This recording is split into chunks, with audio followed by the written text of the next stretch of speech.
Shalom, shalom, que Dieu vous bénisse, que Dieu vous accorde sa grâce, qui vous élève, qui vous donne le pouvoir contempler ses merveilles, qui fasse que vous soyez toujours bénis, bénis, bénis, bénis, bénis.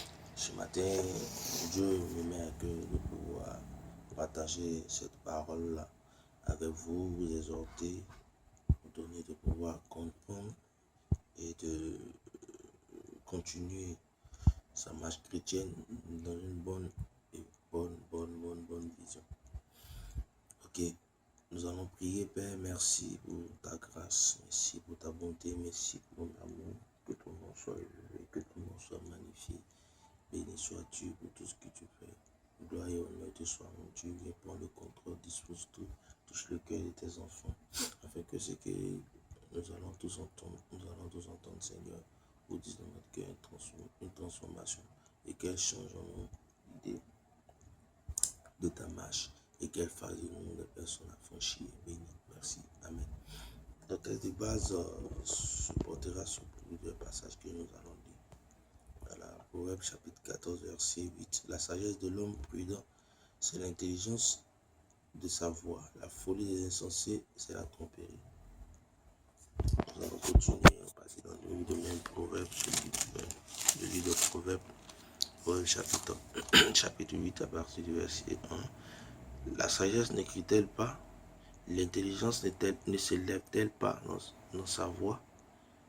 On va continuer, verset 11, de Proverbe 8, verset 11. Car la sagesse vaut mieux que les perles, elle a plus de valeur que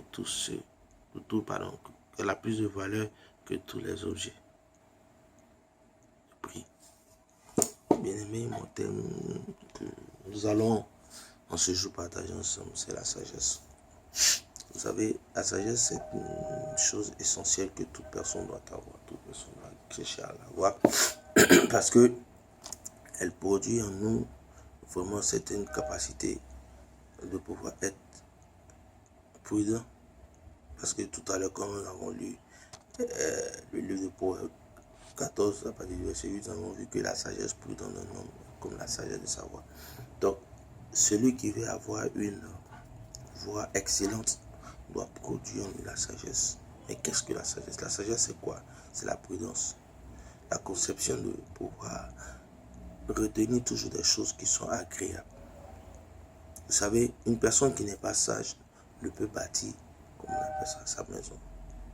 Comme nous avons lu le Proverbe 14, verset 1, on dit, la femme sage bâtit sa maison et la femme insensée la revêt de ses propres mains.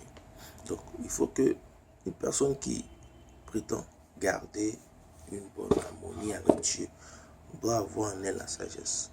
La sagesse en elle, elle est un don spirituel. Quand nous voyons dans 1 Corinthiens 12, nous voyons que Dieu a parlé du don de la sagesse. Il faut que la sagesse soit manifestée au travers tout et chacun de nous.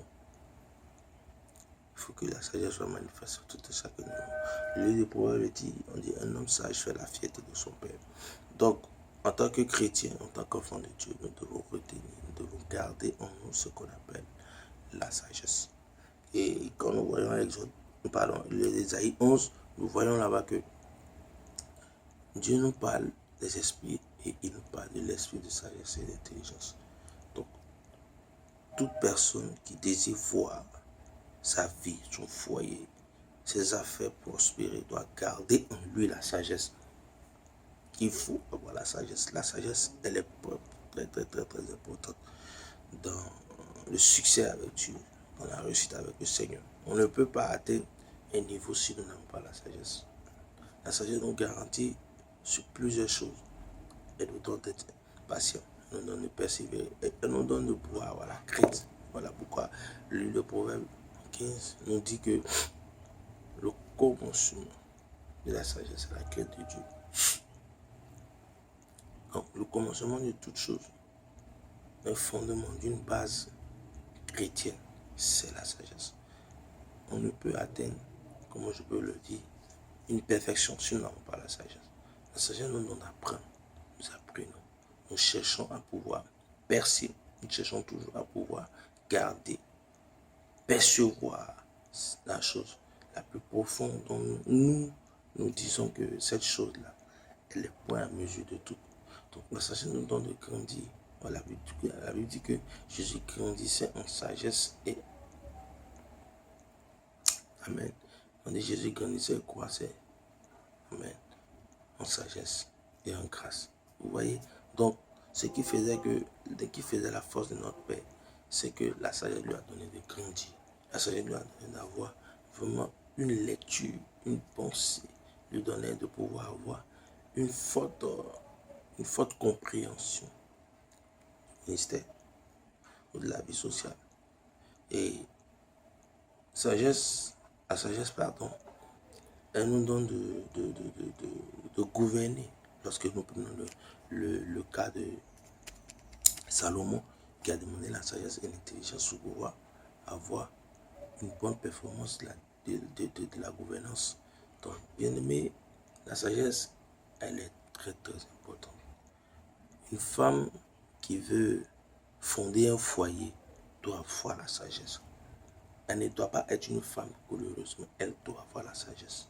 Elle doit comprendre les principes, les contours, les choses fortes, les choses puissantes, les choses cachées dans son foyer.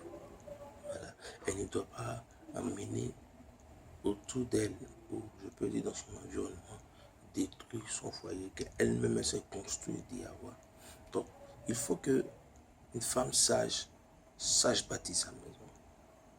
Voilà, une femme, elle est en quelque sorte la lampe, l'éclairage de la famille. Voilà, une femme, elle est comme la lampe et l'éclairage de la famille.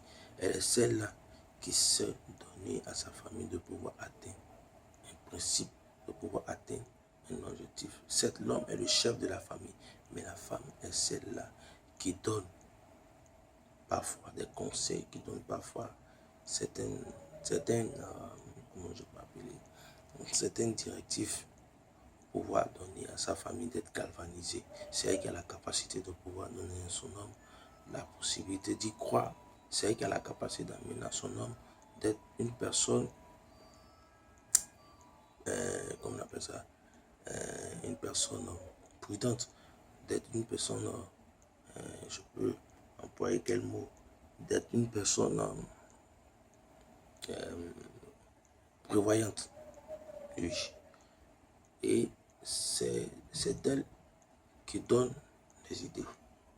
C'est elle qui sait produire vraiment le fondement d'une famille réussite. L'homme est celui-là qui donne les directives. C'est en tant que chef, c'est lui qui donne les directives. Il a la capacité d'observer, il a la capacité, mais la femme est plus. Elle est une aide, je peux le dire, pas plus, mais elle est une aide qui donne à l'homme,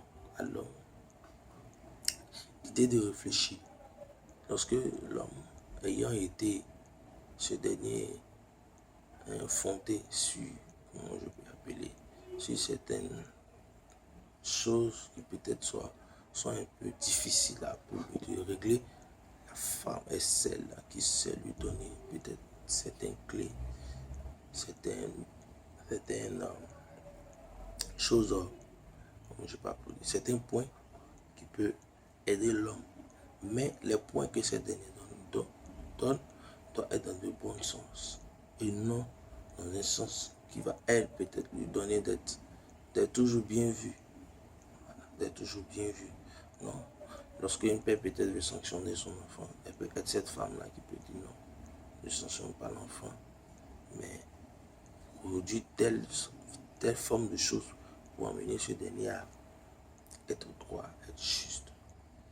On parle de sanctions. C'est-à-dire, lorsqu'une femme, peut-être, elle n'a pas d'enfant avec la femme du monsieur, son mari, ce n'est pas elle qui doit amener l'homme à ne pas aimer sa femme, non. Mais elle doit être celle-là. Et pardon, elle ne doit pas amener l'homme à ne pas aimer sa fille, non. Mais elle doit être celle-là qui amènera, je peux dire, le père à pouvoir toujours aimer sa fille en lui donnant des conseils en sagesse. Donc, bien aimé, la sagesse, elle est très importante.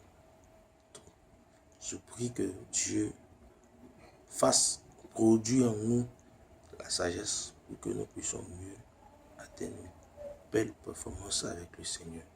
Que Dieu nous bénisse, que Dieu fasse que nous soyons des personnes sages. Amen.